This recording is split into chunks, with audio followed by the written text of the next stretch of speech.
Good morning বন্ধুরা, শুভ সকাল। তো সকালবেলায় আমার প্রথম কাজ বাসি ঘর ঝাড়ু দেওয়া, তারপরে মোছা। তো সেই কাজটাই আগে করে নিচ্ছি, তারপরে যাব স্নান করতে, স্নান করে যাব রান্নাঘরে।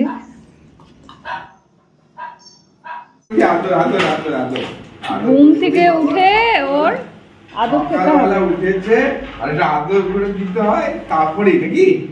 সকালে উঠে আগে আদর উঠে আমাকে আদর করতে হবে, তারপরে ওর দিন শুরু হবে।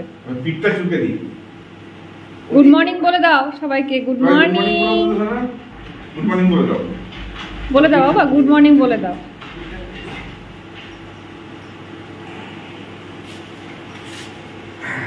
ওকে কি ওপরে নিয়ে যাবে? ওকে আমি একটু পরে নিয়ে যাবো, আমি ব্রাশ করে নিই, হ্যাঁ তারপর নিয়ে যাবো। ঠিক আছে। কোনো রকম ভাবে স্নানটা করে বেরোলাম আর রান্নাঘরে এলাম। কি বলতো, সকাল সকাল শীতকালে যদি স্নানটা না করি না, তাহলে পরে যত বেলা বাড়ে তত ঠান্ডাটা বেশি লাগে। তো যে কোনো সকালবেলা আজকাল স্নানটা করে নিচ্ছি। তো চলো খাবার দাবারগুলো বসাই, তাহলে ওদের আবার খিদে পেয়ে যাবে। চলো। হ্যাঁ দেখো, আজকে ভাবছি শিম বাটা করবো, তো ওই জন্য শিমগুলোকে কেটে ওটাকে তাওয়ার মধ্যে ভালো করে পুড়িয়ে নিচ্ছি, তারপর এটা রসুন দিয়ে বাটবো। এই শিম বাটা দিয়ে ভাত, গরম ভাতের সাথে যা খেতে লাগে না, দারুণ লাগে। তোমরা একবার খেয়ে দেখো। মাছটাও বার করে রেখে দিলাম, তেলটাকেও ভাবছি আজকে ভেজে দেবো, নাহলে নষ্ট হয়ে যাবে। মাছগুলো আমার ভাজা হয়ে গেছে, কারণ তাড়াতাড়ি করতে হচ্ছে, বুঝতে পারলে তো, সবাই খাবে না। এবার এইগুলো রান্না করার পর আমার আবার চিকু, লুসি সবার খাওয়ার আলাদা আলাদা বানাতে হবে। তো আজকে ভাবছি ফুলকপি আলু দিয়ে করব। তো ফুলকপি দিয়ে আমার মাছের ঝোল কমপ্লিট। ঝোল ঠিক বলবো না, হালকা করেই ঝোল রাখলাম, কারণ সবসময় ঝোল না খেতে ভালো লাগে না। তো আজকে অনেক দিন বাদে ফুলকপি দিয়ে করলাম। তো লাস্ট রান্না হচ্ছে মাছের তেল। তো মাছের তেলটাতে অল্প পেঁয়াজ কুচি আজকে দিয়ে দিয়েছি, ভালোই লাগে। এগুলো আজকে না রোদে দিলাম। তোমার দাদাভাই বলছে, কি মিলি মনে হচ্ছে তুমি অনেকদিন রোদে দাওনি, আজকে কি করে বুঝলে? বলছে না মনে হচ্ছে, অ্যাকচুয়ালি কি বলতো, রোদে দিলে পরে না, শুতে শোয়ার সময় যখন শোবো দেখবে, এই যে এই র্যাকগুলো, কম্বলগুলো তোমার কিন্তু বেশ ভালো গরম লাগে। আর আজকে বেশ ভালো গরম লাগছে।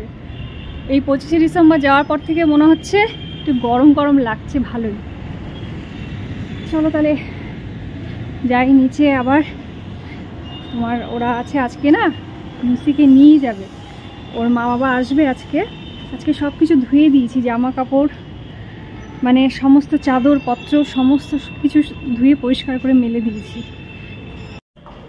লুসি, লুসি কেমন রান্না হয়েছে? ভালো। ও 5টা রুটি দিয়ে তোমার মাংসের স্টু দিয়ে খায়। খাও। চিকু বাবু, তোমার খাওয়া কত দূর? তুমি তো বাটিটার উপরে উঠে বসে গেছো। হ্যাঁ, বাটির উপর উঠে যাচ্ছিস, তোর কি অবস্থা চিন্তা কর। কি ব্যাপার, বাটির উপর উঠে যাচ্ছিস? তো বন্ধুরা, আজকে লুসি আমাদেরকে ছেড়ে চলে যাচ্ছে, ওর মা বাবা এখনই নিতে আসবে। তোমার কিছু বলার আছে? লুসি অ্যাকচুয়ালি আমি ভাবতে পারিনি যে ও এত ভালো থাকবে আমাদের সাথে। খুব ভালো, ওর ইনফ্যাক্ট ওর ব্রিডটাও খুব ভালো, খুব ভালো ব্রিড। আর ওর বেশ কুল মাইন্ডেড, ডরমেন্টের মতো কুকুর। হ্যাঁ, আমরা যে রাখতে পেরেছি ওকে, যে সেটাই অনেক বড় ব্যাপার। সবথেকে বড় ব্যাপার তো ওর স্ট্রেংথ। আমি আজকে সকালবেলা, ইনফ্যাক্ট আমি লাস্ট 4 দিন থেকে আমি দেখছিলাম ওকে, কিন্তু আজকে আমি মর্নিং ওয়াকে যখন গেলাম, ও আমাকে এমন করে ঝাঁকি মারছে মাঝে মাঝে, কি আমাকে আমি ওকে কন্ট্রোল করতে পারছি না। ওর এত স্ট্রেংথ ওর শরীরের মধ্যে। অ্যাকচুয়ালি কি বলতো, এই ডরমেন্ট আমার বিয়ের পরের যে প্রথম যে কুকুর ছিল সেটা হচ্ছে ডরমেন্ট ছিল, তাই না? আমাদের রানী ছিল। তা আমাদের প্রথম ডগি কিন্তু ডরমেন্টই ছিল। তো যাই হোক, এরপরে অনেক কুকুর ডগিটা সব এসছে। তারপরে আমার গোলুও চলে গেল, তারপরে আবার গোল্ডেন রিট্রিভার বাবুকে নিয়ে একটা ফটো তুলবে না করে ও চলে যাবে বলে আমাদের সবার মন খারাপ হয়ে গেছে। যতই হোক, ওরা একদিনের জন্য থাকুক, 2 দিনের জন্য থাকুক, ওদের উপর এতটা মায়া বসে যায় না। আর আমাদের সাথে এতভাবে অ্যাটাচ হয়ে গেছে, কিছুতেই ছাড়তে চাইছে না, সে ঘরের লোকের মতো। এত খারাপ লাগছে আজকে চলে যাচ্ছে বলে। লুসি, তোমার খারাপ লাগছে না? তোমার খারাপ লাগছে? ঠিক আছে।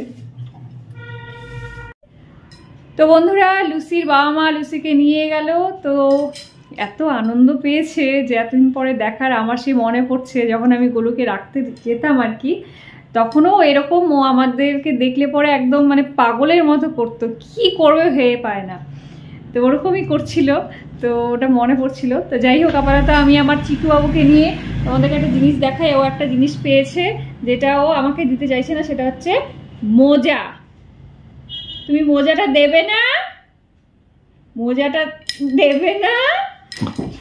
দেখছো দেখছো, দেখো, কিছুতেই মোজা দেবে না, কিছুতেই মোজা দেবে না, মোজাও কিছুতেই দেবে না, কিছুতেই দেবে না। তুই দিবি না তো মোজা? তাহলে আমি তোমার সাথে তাহলে আরি আরি আরি। তো বন্ধুরা, আজকের মতো ভিডিওটা আর বেশি বাড়াচ্ছি না। যদি ভালো লেগে থাকে অবশ্যই একটু লাইক করে দিও। তাহলে আজকের মতো টাটা।